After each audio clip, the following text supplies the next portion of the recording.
오늘 이 말씀 가지고서 주의 변모와 우리의 변모, 베드로후서 1장 16절에서 21절 말씀 가지고 주의 변모와 우리의 변모라고 하는 제목으로 우리 하나님 말씀 증거하겠습니다. 여러분, 오늘은 주님의 변모 주일입니다. Transfiguration Sunday라 그러죠. 주님의 변모 주일입니다. 오늘로써 주현절, 그러니까 세상에 주님께서 자기의 모습을 드러내신 것이죠. 그것을 기억하는 절기인데, 그 주현절이 끝나고 나서 수요일에 있는 제 수요일 예배를 시작으로 해서 우리가 사순절기에 들어서게 됩니다. 여러분, 우리가 시간을 어떻게 할 수 있는 것은 아니죠. 시간을 살 수 있는 분이 있는 것도 아니고, 또 시간 나 많으니까 내 시간 사가라 이렇게 해서 팔 수 있는 분도 없고, 그리고 또 시간을 갖다가 냉장고에 저장해 두었다가 쓰시는 분도 한 명도 없습니다. 시간은 우리가 어떻게 할 수가 없어요. 하지만 우리가 그 시간을 어떻게 보내고 있는가를 보면은 우리가 어떠한 사람인지를 안다는 것이죠. 사랑하는 여러분, 그리스도의 사람은 그리스도와 함께 시간을 보내는 사람입니다. 할렐루야. 우리는 그리스도의 신부이기 때문에 그래요. 여러분, 아마 이 앞에서 목사가 아무리 이야기를 해도 아마 들은 채도 안 하시겠지만, 수요일 예배를 통해서 사순절에 함께 들어가는 믿음의 결단이 있으시기를 주님의 이름으로 축원합니다.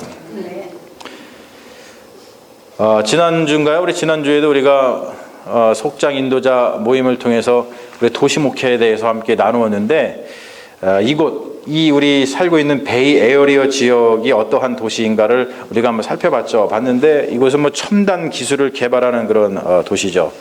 그리고 좀 기독교의 영향이 확실히 좀 덜한 곳이라는 분위기를 우리가 느낄 수 있어요. 하지만 여러분, 아직도 저기 바이블 벨트라고 불리는 지역이 있습니다. 저쪽 동남부 지역, 캐롤라이나, 테네시, 조지아, 그리고 엘라베마, 이렇게 발음해야 돼요, 여러분. 알라바마 그러면 안 돼요. 엘라베마. 예. 엘라베마에 가면은 아직도 그 ETC 크리스찬이라는 것이 있어요. ETC 크리스찬, 여러분 들어보셨습니까? 여기 하면 그런 거 없으신 것 같아.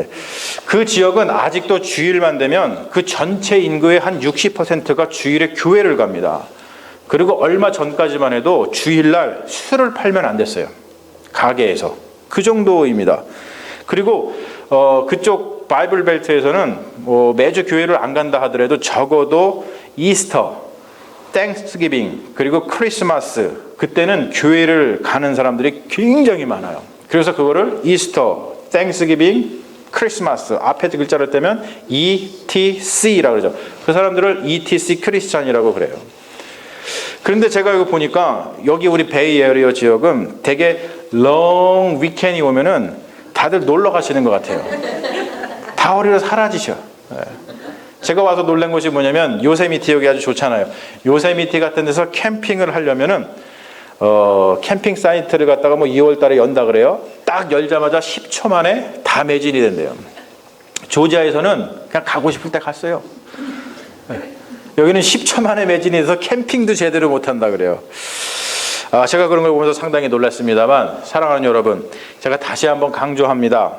이번 수요일이 무슨 날이라고요? 애쉬 웬스데이인데, 그 애쉬 웬스데이 예배를 통해서 우리가 어디에 들어간다고요? 사순절. 애쉬 웬스데이 통해서 사순절에 들어갑니다. 여러분 꼭 기억하시고, 마음에 감동이 있으신 분은 꼭 오셔서 함께 사순절로 주님과 함께 들어가시는 놀라운 역사가 있으시기를 주님의 이름으로 축원합니다. 아멘.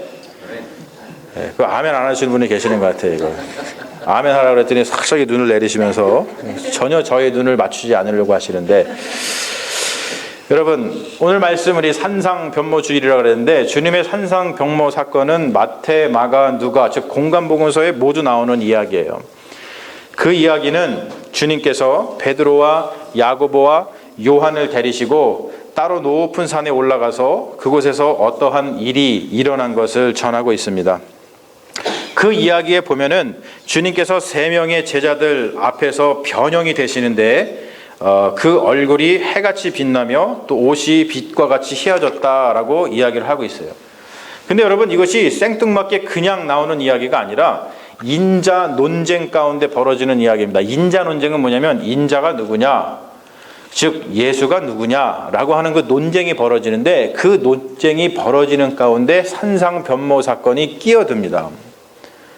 사람들이 예수를 갖다가 예수님은 다시 오신 세례 요한 같아요, 엘리야 같아요, 예레미야 같아요, 이렇게 말하는 가운데 예수님께서는 제자들에게 이렇게 물으시죠. 너희는 인자를 누구라고 하느냐, 이렇게 물으십니다. 그때에 시몬 베드로가 대답하기를, 뭐라 그러죠? 주는 그리스도시요 살아계신 하나님의 아들이시니이다. 이것은 놀랍게 우리가 합창을 해야 돼요. 다시 한번 할까요? 주는 그리스도시요 살아계신 하나님의 아들이시니다 라는 대답을 해서 베드로가 칭찬을 받습니다. 그러한 인자 논쟁 가운데, 즉 예수가 누구냐라고 하는 그 질문 가운데서 벌어진 사건이 바로 산상변모 사건입니다. 그리고 또 한 가지 중요한 정황이 있어요. 지금 산 위에서는 산상변모 사건, 즉 예수님이 변하여서 거기서 모세와 엘리야를 만나고 있을 그때에 산 아래에 예수님과 함께 하지 못한 그 제자들이 누군가 데려온 간질병 들린 그 아이를 고치지 못해서 헤매고 있었어요. 주님의 산상변모 사건에서 우리가 볼 수 있는 것은 예수님이 변형되셨다, 얼굴이 해같이 빛나며 옷이 빛과 같이 휘어졌다라고 하는 것과, 또 변형된 예수님께서 모세와 엘리야와 만나가지고 더불어 대화를 나누셨다. 그리고 그것을 그 광경을 본 제자들이 주님, 이곳이 좋사오니 여기에다가 초막 셋을 짓고서 그냥 여기에 머물러 있었으면 좋겠습니다 라고 하는 그 이야기와, 그리고 또 그러는 사이에 갑자기 하늘에서 음성이 들려오는데, 이 음성이 들려오죠. 이는 내 사랑하는 아들이요 내 기뻐하는 자니 너희는 그의 말을 들으라 라고 하는 말씀이 들렸다 그래요. 그 말씀을 듣고 나서 제자들이 막 두려워 떨었습니다. 그랬을 때 예수님께서 안심시키고 두려워하지 말아라, 안심시키고서 그들을 데리고 다시 산 밑으로 내려와서 일상으로 돌아가셨다라고 하는 것이 주님의 산상변모 사건입니다.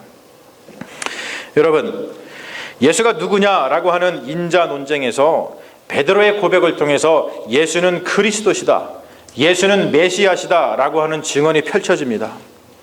그런데 여러분, 예수의 그 변모 사건에서 보이는 예수의 모습과 우리가 잘 알고 있는 이사야서에서 증거하고 있는 메시아의 모습은 너무나도 대조적입니다. 산상변모 사건에서 예수님의 얼굴은 빛이 나고 옷은 막 빛이 하얘졌다 그랬어요. 그런데 우리가 잘 알고 있는 메시아에서, 이사야서에서 전하는 메시아의 모습은 이사야서 53장 2절에서 이렇게 나옵니다만 이렇습니다. 제가 한번 읽어드릴게요. 주 앞에서 자라나는 연한 순 같고 마른 땅에서 나온 뿌리 같아서 고운 모양도 없고 풍채도 없은즉 우리가 보기에 흠모할 만한 아름다운 것이 없도다, 이렇게 나와요. 여러분 한번 생각해 보세요. 이사야서에서 전하는 메시아의 모습에 비하면 산상변모 사건에서의 예수 그리스도의 모습의 변화는 상상을 초월합니다. 완전히 변했어요. 이사야서에서 나오는 모습을 보건 아무도 그것을 보면서 아름다움을 못 느끼기 때문에 흠모하지도 않는다 그랬어요. 그런데 산상변모 사건에서 예수님이 변하고 나니까 제자들이 그 모습을 보고 너무나 반해가지고 주님, 여기다가 초막을 짓고 영원히 살았으면 좋겠어요 라고 하면서 그 흠모하는 마음, 예수를 사랑하는 마음이 여기서 막 나왔다는 거예요. 여러분, 그러므로 우리가 산상변모 사건을 통해서 예수가 어떠한 분인지를 알 수 있다는 것이죠. 그것을 전하고 있는 거예요. 이사야서에서의 메시아는 고난받는 종의 모습입니다. 하지만 여러분, 산상변모 사건에서의 예수는 부활의 예수인 줄로 믿습니다. 부활의 예수는 모세와 엘리야와 대화를 나눕니다. 모세는 율법을 의미하고 엘리야는 예언을 의미합니다. 제자들이 그 모습을 보았습니다. 부활의 예수의 모습을 목격했을 때에 제자들은 그곳에 머물러 있기를 바랬어요. 그래서 그들은 예수님 초막셋을 짓고 여기에 살고 싶습니다 제안을 했죠. 그러나 여러분, 여기서 중요한 이야기가 있어요. 예수님은 그곳에 머물러 있지 않고 제자들을 데리고 다시 산으로, 다시 그 밑으로, 산 밑으로, 일상으로, 세상으로 내려오셨다는 거예요. 산에서 내려와서 마주한 그들의 일상은 녹록지 않았습니다. 간질병 들린 아이를 고치지 못해서 제자들은 쩔쩔맸고, 예수님이 산에서 내려오자 간질병 들린 아이를 둔 아버지는 예수님께 와서 자신의 아들을 고쳐달라고 애원을 해요. 그러면서 아픈 아이를 당신의 제자들에게 데려갔는데 그들은 고치지 못하더이다 라고 리포트를 합니다. 일러 바친 게 아니에요. 그냥 리포트를 한 겁니다. 그 말을 들은 예수님께서 성경에 보면, 마태복음 17장에 보면 뭐라고 말씀하시냐면 믿음이 적은 자요 라고 하시면서 겨자씨 믿음에 대해서 말씀을 해 주셔요. 여러분, 이 말씀과 함께 우리는 여기서 다른 장면으로 옮겨갈 필요가 있습니다. 그것은 사도행전에 등장하는 초대교회 성도들의 모습입니다. 우리가 잘 알다시피 예수님이 승천하신 뒤에 제자들은 예수님의 말씀대로 성령이 오시기를 간절히 바라는 마음으로 예루살렘, 우리가 잘 아는 대로 마가의 다락방에서 모여서 밤낮으로 예배하면서 기도했습니다. 그 정황을 사도행전 1장 14절을 어떻게 전하냐면, 그 모든 사람들이, 한 120명 되는 그 제자들이 다 모여서 더불어 마음을 같이하여 기도에 힘쓰더라 라는 말씀을 해주세요. 여러분, 그렇습니다. 이럴 때 우리가 더불어 같이하여, 마음을 같이하여 우리가 예배드리고 같이 기도 나눌 때에, 기도할 때에, 그럴 때 역사가 일어나는 것을 우리는 깨달아야 될 줄로 믿습니다. 우리 자신도 그렇고 우리 가정도 그렇고 우리 교회 공동체도 마찬가지예요. 아이들이 마음은 하버드 가고 싶은데 몸은 고고장가 있다. 여러분, 그러면은 역사가 일어나겠어요? 가정도 행복한 가정을 만들어 가고 싶어요 라는 마음을 가졌으면서 서로 부부끼리, 야, 나는 너만 없으면 살겠다 이러면 그 가정이 행복해지겠습니까? 성령의 능력을 받아서 우리가 하나님의 사명을 감당하는 공동체, 부흥하는 공동체가 되고 싶은데 우리가 서로 모여서 미워하면 역사가 일어나겠습니까? 일어나지 않는다는 거예요. 여러분, 성도 한 명 한 명이 더불어 마음을 같이 하여야 교회가 부흥되는 법입니다. 할렐루야. 여러분, 한번 따라해 보세요. 더불어 마음을 같이 합시다. 자, 옆 사람하고 한번 인사 나눕니다. 더불어 마음을 같이 합시다. 할렐루야. 지금 입으로는 더불어 마음을 같이 합시다 얘기하면서 속으로는 이 왼수야. 그러면 교회가 부흥하겠냐고요? 예? 그러면 가정이 평안하겠냐고요? 예? 그러면 내 마음이 평안하겠냐고요? 아니라는 거예요. 여러분 보십시오. 이러한 일이 일어나기 전까지, 그 전까지 우리가 본 제자들의 모습은 예수님의 죽음 앞에서 두려움에 떨면서 도망치는 비겁한 자들의 모습이었어요. 다른 말로 해서 그 제자들은 예수님과 더불어 같이 하지 않았습니다. 그런데 그 제자들이 부활의 주님을 만나고 예루살렘에서 주님이 약속한 성령을 기다린 다음에 그 성령을 받은 뒤에 그들의 모습은 완전히 변했어요. 예수의 죽음 앞에서 자신들도 죽을까 봐 두려워서 떨며 도망치며 숨던 제자들이 성령을 받은 뒤에는 완전히 다른 모습을 보입니다. 그 모습을 보이는 것이 사도행전 2장 14절에 그 정황을 이렇게 말하고 있죠. 베드로가 11 사도와 함께, 혼자서 한 것도 아니에요. 함께, 베드로가 11 사도와 함께 서서 소리 높여 이르되, 유대인들과 예루살렘에 사는 모든 사람들아. 여러분, 성령 받기 전에는 이 제자들이 유대인과 예루살렘에 사는 모든 사람이 무서워서 숨어 있었습니다. 그런데 성령을 받고 나니까 이제 나와서 그 사람들에게 유대인들과 예루살렘에 사는 모든 사람들아, 이 일을 너희로 알게 할 것이니 내 말에 귀를 기울이라 라고 하면서 복음을 전한다는 거예요. 여러분, 참으로 놀라운 변화입니다. 우리가 오늘 읽은 베드로후서의 증언을 보면 제자들은 산상 변모 사건이 일어났을 때만 해도 거기에서 경험한 예수 그리스도를 온전히 깨닫지 못한 듯해요. 그런데 그들이 실제로 부활하신 예수님을 만나고 난 뒤에 이전 일을 생각해 보니까 산상 변모 사건에서 변하셨던 그 예수님이 부활의 주님이었구나 라는 것을 깨닫고 그 이후에 담대한 마음을 가지고서 성경의 예언을 전한다고 오늘 우리가 읽은 베드로후서에서 증언하고 있습니다. 산상 변모 사건에서 일어난 주님의 변모는 이상한 사건이 아니라 부활하실 주님의 모습을 미리 보여주신 하나님의 예언인 줄로 믿습니다. 예수님이 변모하여서 모세와 엘리야를 만나신 것은 예수님께서 바로 율법의 완성이요 예언의 성취라는 것을 증거하는 말씀입니다. 우리가 잘 알다시피 구약 성경의 증언에 따르면 율법을 많이 얘기를 해요. 근데 우리가 잘못 알고 있죠. 구약 성경을 보면서 율법이 많이 나오는데 그 율법은 그냥 단순히 하나님의 법이라고 알고 있어요. 하지만 그렇지 않아요.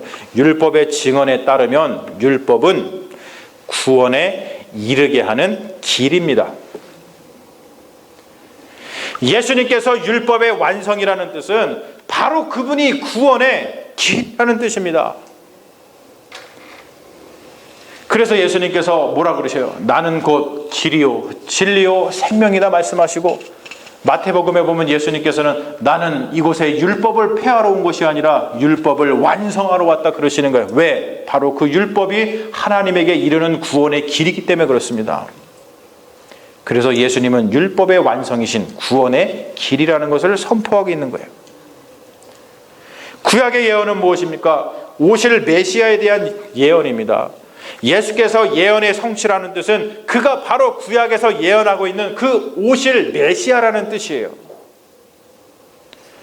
그것을 제자들은 산상 변모 사건에서 보았고 예수님의 부활을 통해서 확증했습니다. 그래서 제자들은 예수가 하나님께서 우리에게 보내신 구원의 길이라는 것을 두려움 없이 전할 수 있게 되었다는 것이죠. 예수의 변모는 그가 누구인지 말해줍니다. 그는 베드로가 증언하고 있는 대로 그리스도시요 살아계신 하나님의 아들인 줄로 믿습니다. 제자들은 변모하신 예수님을 보았을 때에 산에 그냥 머물러 있기를 바랬지만 예수님께서는 그것을 허락하지 않으시고 제자들을 데리고서 할례 많은 이 세상 일상으로 내려오셨습니다. 여러분, 그렇다면 여러분, 예수가 누구인지 예수가 누구라고요? 그리스도시요 살아계신 하나님의 아들이라는 것을 우리들은, 그럼 우리들은 누구입니까? 그럼 우리들은 어떻게 살아야 됩니까? 우리는 주님의 산상 변모 사건을 목격한 3명의 제자처럼 그냥 그곳에 머물면서 굿이나 보고 떡이나 먹으려고 하는 세상에 관심이 전혀 없는 무관심한 사람들입니까? 그럴 수 없습니다. 우리가 오늘 말씀에서 보았듯이 그것은 부활의 주님이 원하시는 삶이 아닙니다. 주님은 그들을 산에서 할례 많은 세상으로 데리고 내려가셨어요. 그리고 그들에게 약속을 하셨습니다. 겨자씨만한 믿음이라도 괜찮으니까, 믿음이 많을 필요 없다. 겨자씨만한 믿음이라도 괜찮으니까 그 믿음을 통해서 그리스도가 오셨다, 하나님의 나라가 도래했다라는 것을 세상에 알리라고 예수님은 사명을 주셨습니다. 그리스도께서는 당신이 누구인지를 알고 믿게 된 모든 이들을 예언자로 부르셨다는 거예요. 여러분, 오늘 말씀이 그것을 증거하죠. 오늘 말씀 19절 보면은 사도 베드로가 이런 이야기를 합니다. 우리에게는 더 확실한 예언이 있어 어두운 데를 비추는 등불과 같다라는 말씀을 합니다. 우리에게는 확실한 예언이 있어 어두운 데를 비추는 등불과 같다. 우리가 받은 예언은 어두운 데를 비추는 예언인 줄로 믿습니다. 여러분, 성경의 예언은 점쟁이들이 하는 예언과는 다릅니다. 사람들은 자신의 앞날이 궁금하고 어떻게 하면 자신의 삶에 출세길이 열릴까 하고 점쟁이를 찾아갑니다. 한국에서 점쟁이가 가장 많은 곳이 어딘지 아세요? 여러분, 제가 이렇게 얘기하니까 점쟁이들이 가장 많은 곳은 충청도 시골인지 아시죠? 네? 점쟁이 찾으려면 충청도 시골에 가면 점쟁이가 있을 것 같죠? 그렇지 않아요. 한국에서 가장 부자가 많다고 하는 서울의 강남구 서초구에 점쟁이가 제일 많다고 합니다. 점쟁이들이 바로 그 부자들의 욕망을 이용해서 먹고 사는 것이죠. 하지만 여러분, 성경의 예언은 그런 것이 아니에요. 성경의 예언은 미래의 일을 말하는 것이 아닙니다. 성경의 예언은 그리스도를 통하여 하나님께서 이미 성취하신 일을 말하는 것입니다. 여러분, 이게 굉장히 중요하고 굉장히 놀랍고 신비한 일인 거예요. 예언하면 미래의 일을 얘기하잖아요, 우리는. 그런데 성경의 예언은 그게 아닙니다. 그리스도를 통하여서 하나님께서 언제요? 이미 이루신 일을 증거하는 것, 그것이 예언입니다. 우리는 시간 안에 살다 보니까 자꾸 예수님의 십자가 사건을 2000년 전, 2000년 전이라고 얘기를 해요. 주님이 2000년 전에 예수님을 보내셔서 우리를 구원해 주셔서 감사합니다. 그거는 우리 생각. 그리스도를 통하여서 하나님께서 이미 이루신, 완성하신, 성취하신 일은 2000년 전에 일어나신 일이 아니에요. 하나님에게는 과거도 없고 미래도 없습니다. 하나님에게는 오직 존재만 있을 뿐이에요. 그냥 다른 말로 표현하면 오늘만 있을 뿐이에요. 그러므로 여러분, 십자가의 사건은 2000년 전에 일어난 사건이 아니라 바로 오늘, 지금 이 시간 하나님께서 우리를 위해서 행해 주신 하나님의 위대한 일인 줄로 믿습니다. 할렐루야. 여러분, 그것이 바로 오늘 말씀이 증거하고 있는 더 확실한 예언입니다. 그 예언은 어두운 데를 비추는 등불과도 같아요. 우리는 모두 이 예언을 선포하는 일에 부르심을 받은 그리스도인인 줄로 믿습니다. 사랑하는 여러분, 변하고 싶으시죠? 우리가 인생을 살면서 막 변하고 싶잖아요. 너무 삶이 지루하다. 그래서 우리가 소소하게 우리 삶을 막 변화시키면서 살아요. 제가 듣기로는 여자분들이 머리 스타일을 바꾸면 심경에 변화가 있는 것이라면서요. 오늘 이렇게 머리 스타일 바꾸고 오신 분 없나? 우리는 뭔가 변화를 주기 위해서 머리 스타일도 바꾸고 예쁜 옷도 사고 여행도 가고 어떠한 일이든지 변화를 구하면서 삽니다. 하지만 여러분, 우리의 인생 가운데서 가장 드라마틱한 변화는 우리가 그리스도의 부르심에 순종할 때에 일어나는 줄로 믿습니다. 주님께서는 우리 모두를 예언자로 부르신다는 거예요. 그 예언은 그리스도를 통하여 이미 성취하신 일입니다.